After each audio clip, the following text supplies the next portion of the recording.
আৰু চান্স এৰা নাই হয়নে নহয় বাপৰে একদম পিছলৈকে আছে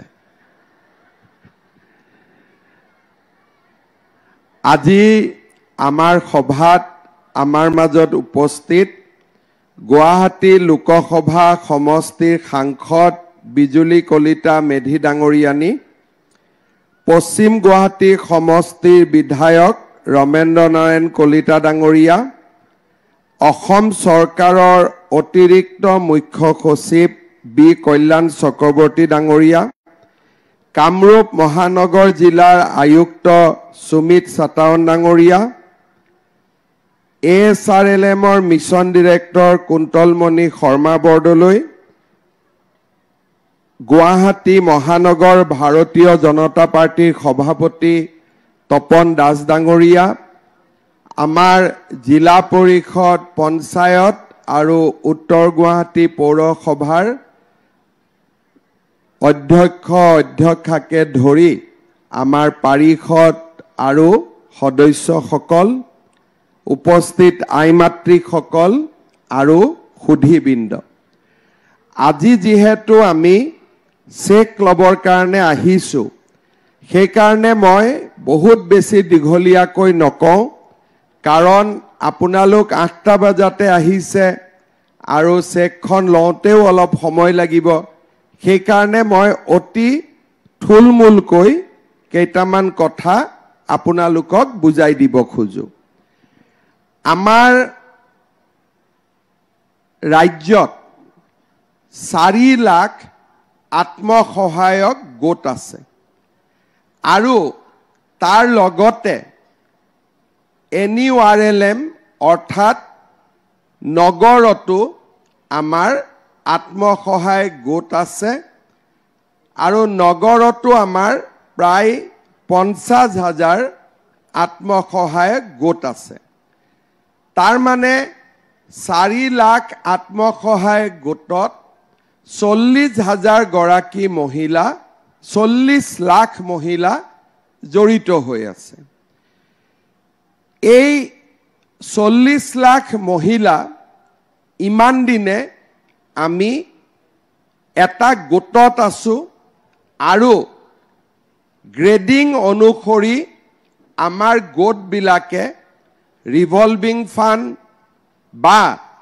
বেংকৰ লোন লাভ কৰি আছে আমাৰ চৰকাৰে ইয়াৰ আগতে কনকলতা মহিলা সবলীকৰণ আঁচনিৰ জৰিয়তে আমি সকলো গ্ৰুপকে ৰিভলভিং ফান্ড দিছিলো 25,000 টকা কৰি আৰু সেই টকা পোৱাৰ পিছত বহুতে ভাল ব্যৱসায় কৰিলে আৰু বেংকৰ পৰা লোন ললে আমি দেখা পাইছো যে অসমত আমাৰ মহিলা আত্মসহায়ক গ্ৰুপ বিলাকে 16,000 কোটি টকা বেংকৰ পৰা আজিলৈকে লোন লৈছে আৰু ইয়াৰে 99% মহিলাই এই লোন বেংকক সময়মতে উভতাই দিছে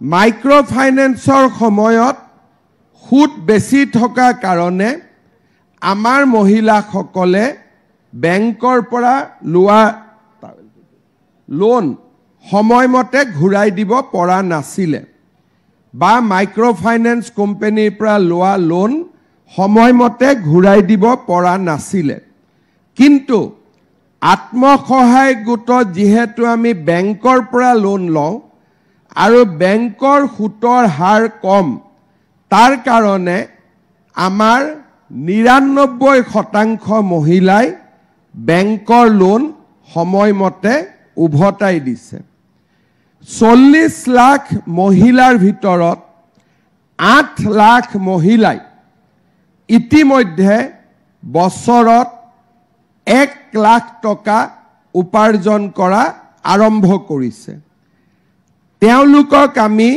লাখপতি বাইদেউ বুলি কৈছো ইয়াৰ লগতে আন কিছুমান মহিলাই বছৰত 10 লাখ টকাৰ ব্যৱসায় কৰিছে তেওঁলোকক আমি মহালাখপতি বাইদেউ বুলি কৈছো অসমত 8 লাখ মহিলাই 1 লাখ টকাত কৰি বছৰত বেছি উপাৰ্জন কৰিছে আৰু ইয়াৰ ভিতৰত বেছ কিছু মহিলাই মহালাখপতি বাইদেউ হ'ব পাৰিছে আমাৰ মনত এটা চিন্তা আছিলে বা এটা আঁচনি আমাৰ মূৰলৈ আহিছিলে যে এই 40 লাখ মহিলাক আমি যদি ব্যক্তিগতভাৱে আৰু সহায় কৰোঁ তেতিয়াহ'লে গোটটো শক্তিশালী হ'ব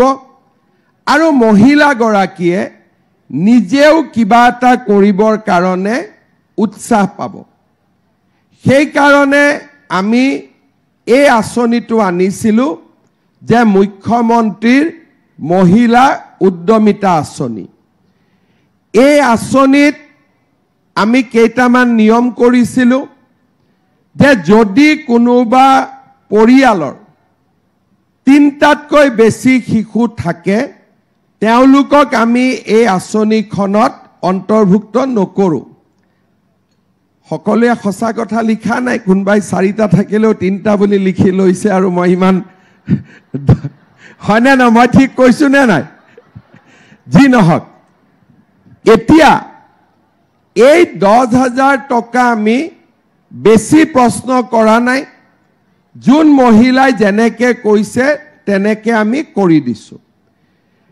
কিন্তু এই আঁচনিখন 10,000 টকাত আমি শেষ কৰিব খোজা নাই এই আঁচনিখনৰ আৰু 2টা পৰ্যায় আছে দ্বিতীয় পৰ্যায়ত আমি 25,000 টকা পাম বেংকেও তাত 12,500 দিব চৰকাৰে 12,500 দিব আৰু বেংকৰ পৰা লোৱা টকাটোত কোনো সুদ নাথাকে তাৰ মানে সুদৰ খৰচখিনিও চৰকাৰে দিব ইয়াৰ পিছত আমি আপোনালোকক বেংক আৰু চৰকাৰে মিলি তৃতীয় বৰ্ষত বা থাৰ্ড ফেজত আমি 50,000 টকা কৈ দিম তাৰ মানে 10,000 25,000 আৰু 50,000 যিসকলে মই 25,000 দিম বুলি কওঁতে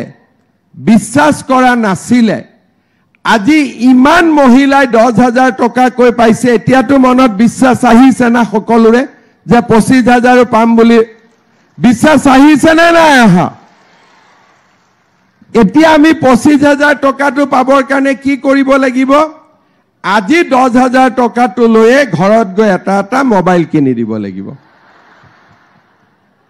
কোনে কোনে মোবাইল কিনিব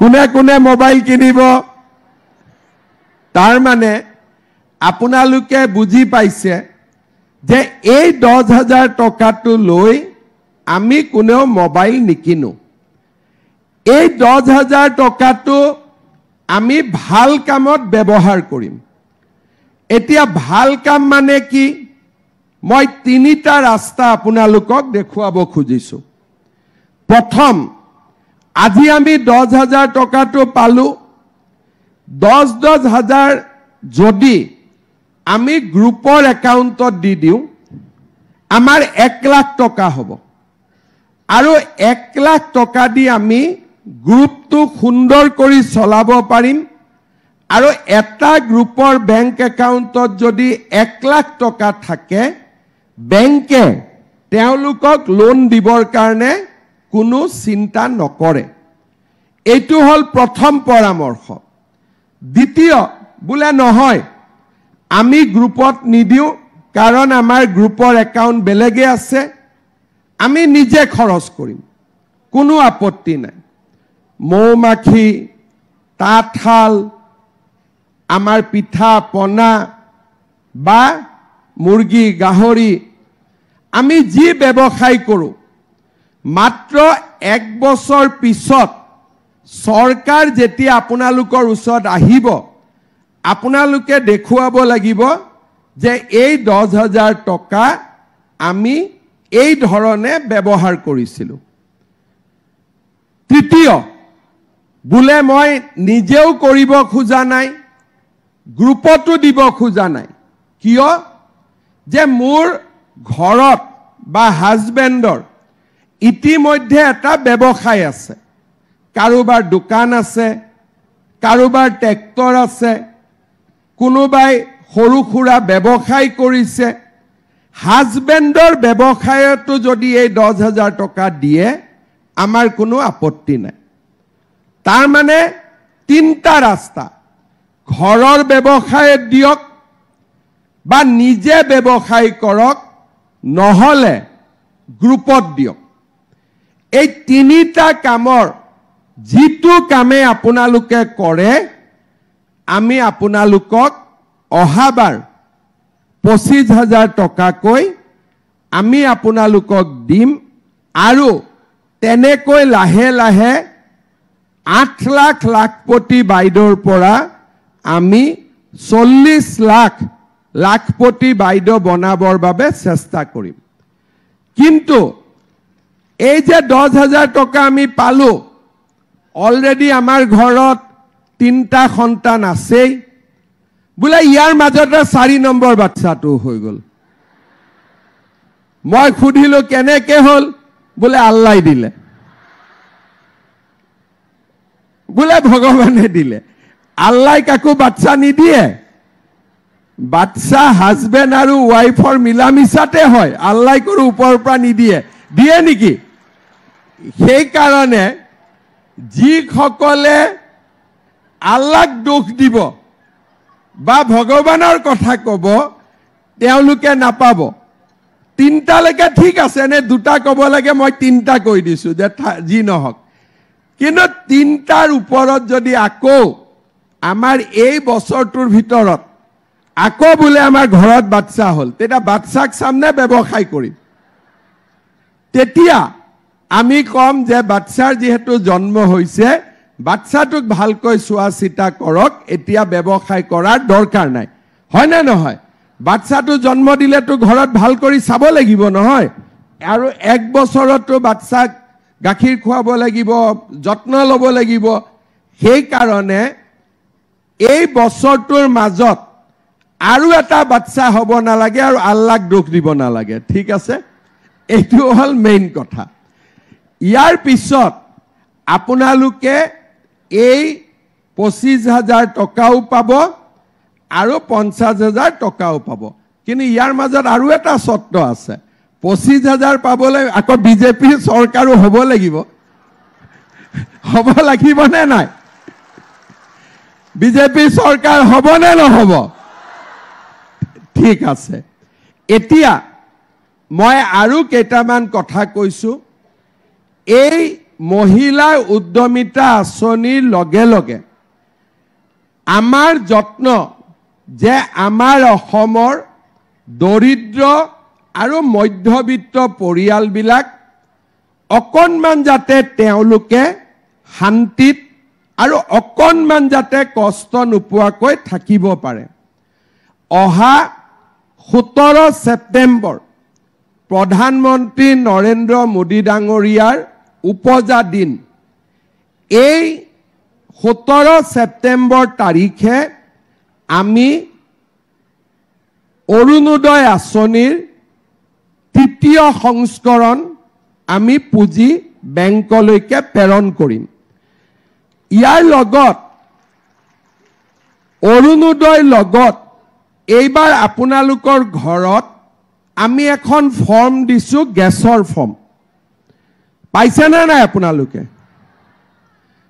যোনে পোৱা নাই তেওঁলোকে সুধি ল'ব আৰু 17 তাৰিখৰ আগতে আপোনালোকে ফৰ্মো পাব। কোনে পাব? যাৰ পৰিয়ালত অৰুণোদয় আছে, তেওঁলোকে এটা গেছ যদি মাহত কিনে বা 40 দিনত কিনে, 45 দিনত কিনে, গেছটো কিনাৰ লগে লগে তেওঁলোকৰ একাউণ্টত আৰু 250 টকা জমা হৈ যাব।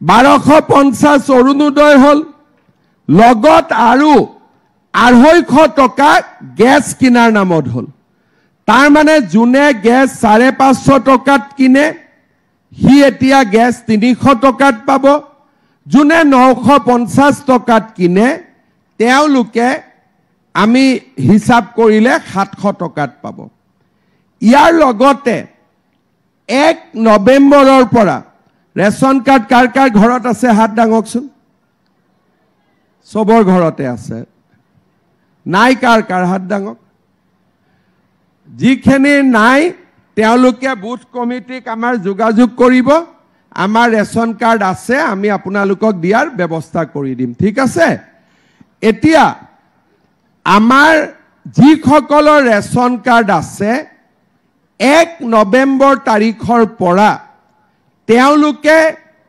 চাউলৰ লগতে দালি নিমখ আৰু চেনিও চৰকাৰৰ পৰা কম দামত লাভ কৰিব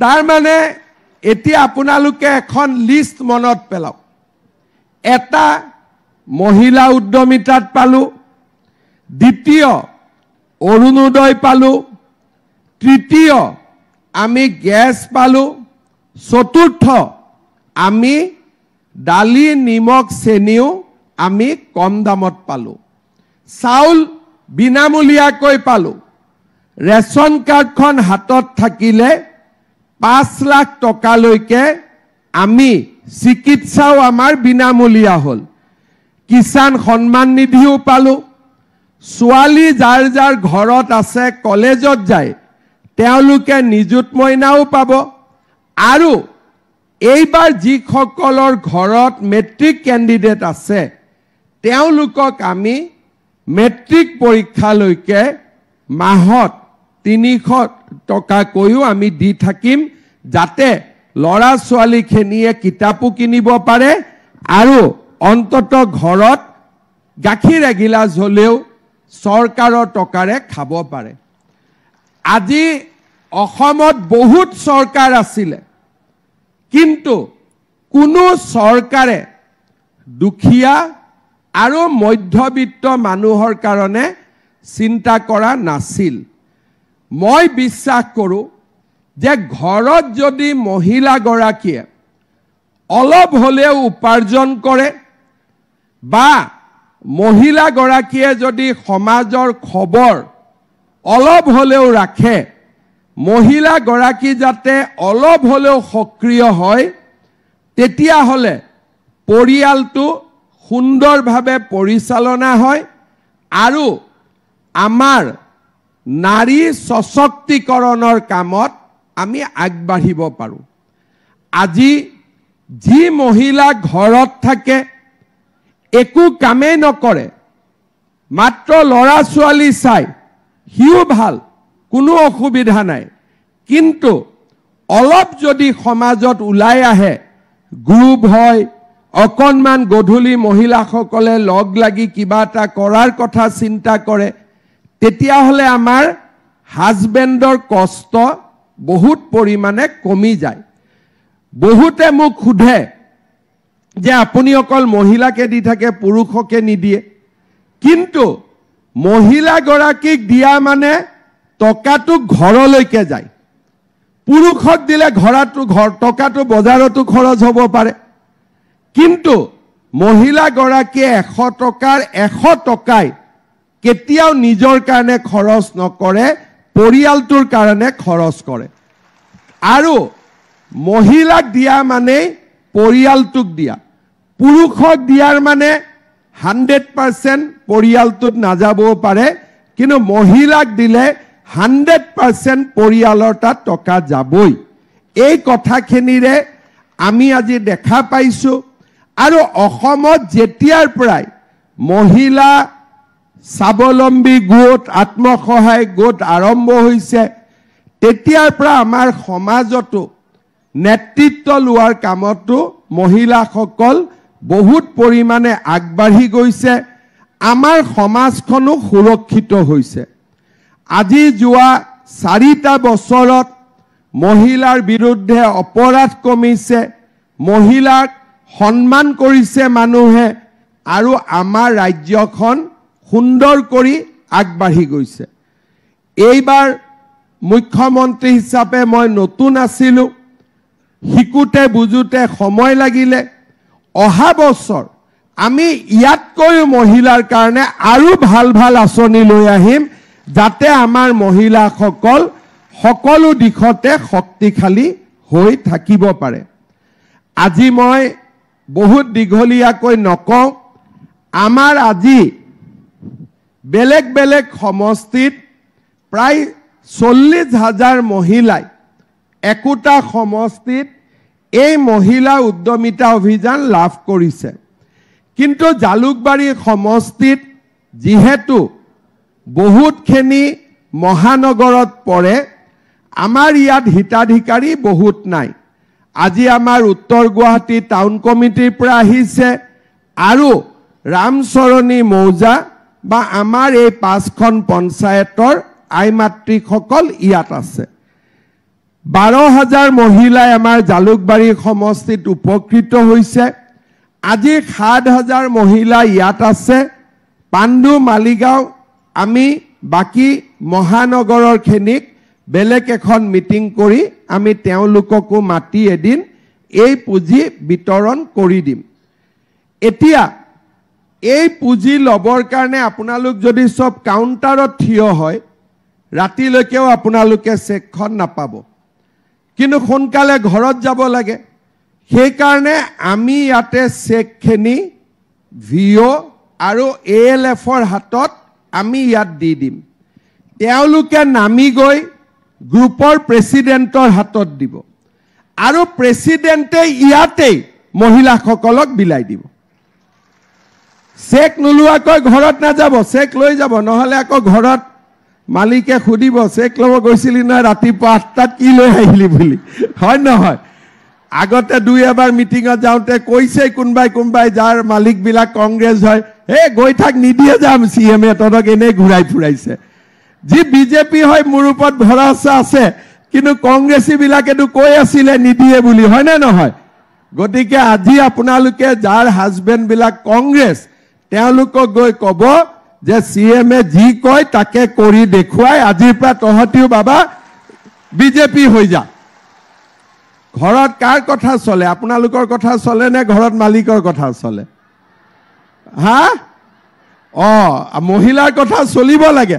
মোৰ ঘৰতো মহিলাৰ কথা চলে, বাহিৰত মোৰ কথা, কিন্তু ঘৰৰ ল'ৰা ছোৱালী কি ক'ত হ'ব মই নাচাওঁ আৰু, ক'লে কাজিয়াহে লাগিব। গতিকে মহিলাই যি কৰে, হয়নে নহয়? গতিকে মহিলাৰ কথা ঘৰত বেছি চলিব লাগে। যাৰ ঘৰত মহিলাৰ কথা বেছি চলে সেই ঘৰ ডিচিপ্লিন হয়, ল'ৰা ছোৱালী ভাল হয়, কাৰণ মহিলাসকলে সদায় ঘৰৰ আৰু ল'ৰা ছোৱালীৰ কল্যাণৰে চিন্তা কৰে, তেওঁলোকে কেতিয়াও বেলেগ চিন্তা নকৰে। আৰু সেইকাৰণে মহিলাক যদি আমি সমাজত আগুৱাওঁ, আমাৰ সমাজো সুন্দৰ হ'ব পাৰে। মই কেতিয়াবা বেংগলোৰ, মুম্বাইত কিছুমান ইণ্ডাষ্ট্ৰীত যাওঁ, তাৰ মালিকে মোক কয় যে আমাৰ ইয়াৰ কৰ্মচাৰী 100% মহিলা। মই ক'লো আমাৰ অসমততো আমি 50%হে দিওঁ। বোলে নহয়, আমি ইয়াত 100% মহিলা ৰাখোঁ আৰু আমাৰ সেইকাৰণে অনুষ্ঠানত ক'তো কোনো বিশৃংখলতা নাই। যি নহওক, আজি ভিঅ'সকলক আমি ইয়াতে চেক দিম, উত্তৰ গুৱাহাটীত ALF সকলক দিম। লগে লগে তেওঁলোকে নামি গৈয়ে সভাপতিসকলক দিব, গ্ৰুপৰ সভাপতিসকলে 10 গৰাকী মহিলাক টাপ বিলাই দিব, ইমিডিয়েটলি হৈ যাব। আৰু আমাক কোনো চহী তহি নালাগে, আপোনালোকৰ ওপৰত বিশ্বাস আছে, আপোনালোকে চেকখিনি লৈ ল'লে হ'ল। ইয়াত আৰু বেলেগ কোনো কথা নাই। বোলে কিছুমান গ্ৰুপৰ আছে বোলে চহী লাগিব, ৰেজিষ্টাৰ লাগিব, আকৌ দিব। ঘৰত যোৱাৰ আগতে চেকখন লৈহে আজি যাব লাগিব, নহ'লে ঘৰত অশান্তি হ'ব, আকৌ জোকাব, আকৌ যাৰ যাৰ ঘৰত কংগ্ৰেছী বেছি আছে। যি নহওক, নামটো আপোনালোকে ফৰ্মত যি নাম লিখি দিছে সেই নামে চেকত আহিছে। যদি কাৰোবাৰ নাম ভুল হয়, হ'ব পাৰে আমাৰ ভুল নহয়, আপোনালোকে লিখোতে যদি ভুল হৈছিল, কাৰণ আমিতো ফটো তুলি লৈছোঁ আৰু ফটোখনেই চেক হৈ গৈছে। যদি কাৰোবাৰ নাম ভুল হৈছে, চেকখিনি আকৌ সভাপতিসকলে ভিঅক ঘূৰাই দিব আৰু আমি 7 দিনৰ ভিতৰত চেকখিনি নতুনকৈ লিখি দি দিম। কিন্তু মই নলবাৰীতো গ'লো, জাগিৰোডতো গ'লো, ধুবুৰীতো দিলোঁ, মাৰ্ঘেৰিটাতো দিলোঁ, পাথাৰকান্দিতো দিলোঁ, এখনো চেকৰ নাম এতিয়ালৈকে ভুল অহা নাই। আপোনাৰ আজিলৈকে এখনো চেকৰ নাম ভুল অহা নাই। ইয়াতো মোৰ মতেদি আহিব নালাগে। চেকখন লোৱাৰ পিছত আমাৰ পাৰ্টিৰ ফালৰ পৰা আৰু আমাৰ সকলোৱে মিলি আপোনালোকৰ কাৰণে ভাত এসাজৰ ব্যৱস্থা কৰিছে। ভাতটো খাই যাব লগতে হ'ব। চেকখিনি কিন্তু লৈহে খাব যাব, নহ'লে আৰু গণ্ডগোল হৈ যাব। আৰু তাৰ পিছত ধুনীয়াকৈ আপোনালোক সুন্দৰ কৰি ঘূৰি যাব। মই আজি আপোনালোকক ইচ্ছা কৰি দীঘলীয়াকৈ কোৱা নাই, যাতে অন্তত মোৰ হিচাপত 2-3টা বজাত আপোনালোকে ঘৰ গৈ পাব পাৰে। সেইকাৰণে মই অকণমান সোনকালে কৰি দিছোঁ। আকৌ এবাৰ কিছুমানে মোক সুধি থাকে 10,000টো কেতিয়া পাম? মই ক'লো পাই যাব, চিন্তা কৰিব নালাগে। এতিয়া সকলোৱে পালে, এতিয়া মোক লগ পালে সুধি থাকিব 25,000টো কেতিয়া পাম বুলি। হ'ব, কিবা এটা সুধি থাকিব লাগে, তেতিয়া মোৰ গাটো বল আহি থাকে কিবা এটা কৰাৰ কাৰণে। একো নুসুধিলে মোৰো কাম কৰাৰ ইচ্ছাটো কমি যায়। ঠিক আছে, মোৰ লগত সকলো একেলগে ক'ব, ভাৰত মাতা কি, ভাৰত।